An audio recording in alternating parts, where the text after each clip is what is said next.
Pensemos en la siguiente escena por un momento. Un turista entra a un restaurante en Nueva York, se come un taco y, bueno, termina demandando al lugar porque su reloj inteligente registró taquicardia. Todo debido al nivel de picante. Suena completamente a broma, la verdad. Pero tenemos aquí mismo los documentos judiciales que prueban que esto acaba de pasar, justo en Times Square. Exacto. Ok, vamos a desempacar esto en nuestra inmersión profunda de hoy porque es un caso fascinante sobre los tacos número 1, que es una taquería sumamente popular allá. Así es. Y la misión de este análisis es explorar los límites legales en un choque cultural gastronómico a partir de los documentos del caso.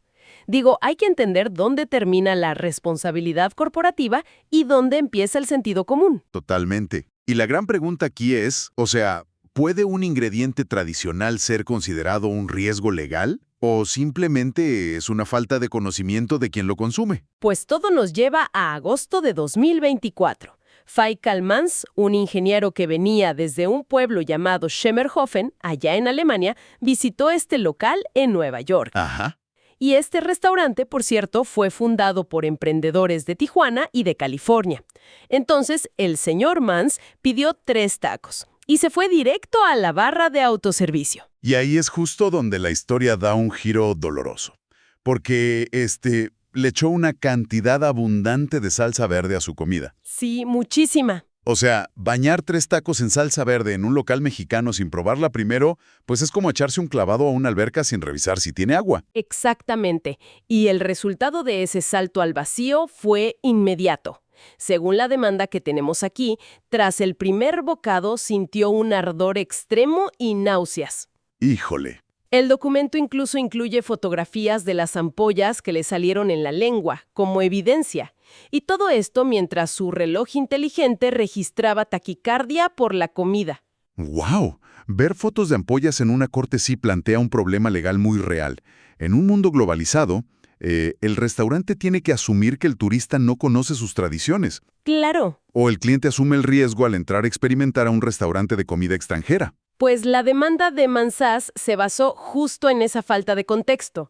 Él argumentó que el restaurante falló al no advertir sobre los ingredientes y la intensidad que él llamó peligrosa de la salsa. Ok, peligrosa desde su perspectiva. Exacto, porque hay que considerar que en muchas cocinas europeas ese nivel de picante es completamente inusual y está muy fuera de sus expectativas. Pero a ver, pongámonos en los zapatos del turista por un segundo.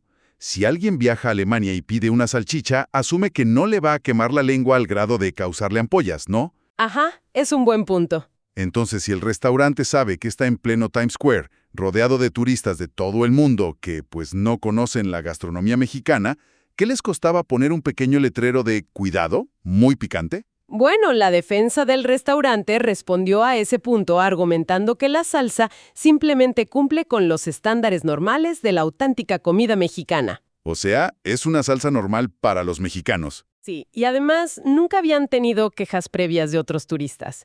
Y señalaron un detalle clave. El cliente nunca se acercó al personal a preguntar. Tampoco probó una sola gota de la salsa antes de servirse cucharadas enteras. Claro. Entonces tenemos un choque cultural puro.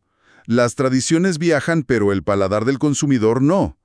Me imagino que para un juez debe ser un dolor de cabeza resolver esto. Totalmente. Digo, ¿qué hacen en estos casos? ¿Miden los grados de picante del taco con una escala científica para ver si cruzó un límite legal de dolor o qué? Pues fíjate que el juez federal D'Alejo no necesitó llegar a la ciencia porque la ley se basa en la expectativa del consumidor. Él desestimó el caso. ¿Así? Sí, se basó en que el sistema legal no exige advertencias para características que son obvias o inherentes a una cultura gastronómica. El juez dictaminó textualmente que el picante es el punto de la salsa. O sea, el supuesto riesgo es la razón misma por la que el producto existe. Exactamente. Por eso el juez mencionó que una simple búsqueda en Internet sobre comida mexicana habría alertado al turista. Claro, un mínimo de investigación. Y si conectamos esto con el panorama general de la ley, nos remite a la famosa demanda histórica contra McDonald's por el café caliente. La ley evalúa la expectativa razonable de quien consume. Ok, entiendo. Con el café, se espera que queme si se derrama. Con una salsa verde en una taquería mexicana auténtica, pues la expectativa legal y cultural es que pique. Es que si pides fuego no puedes demandar porque quema. Todo este caso subraya enormemente la importancia de la responsabilidad personal, ¿no? Totalmente de acuerdo. El pensamiento crítico y, como decías, un mínimo de investigación son vitales cuando decidimos experimentar con culturas diferentes a la nuestra. Quien lo busca. Yo estoy segura de que no podemos esperar que el mundo adapte sus recetas milenarias a la zona de confort de cada turista, digo, sin que éste haga el mínimo intento por entenderlas. Exacto. Nadie va a poner barandales de seguridad en cada experiencia cultural. Lo que nos deja con un pensamiento bastante provocativo para reflexionar. A ver. Si un juez federal ya dictaminó que el picante es una característica inherente a la salsa mexicana, valdría la pena cuestionarse lo siguiente. ¿Llegará el día en que los tribunales tengan que definir legalmente qué tan picante debe ser un platillo para ser considerado auténtico?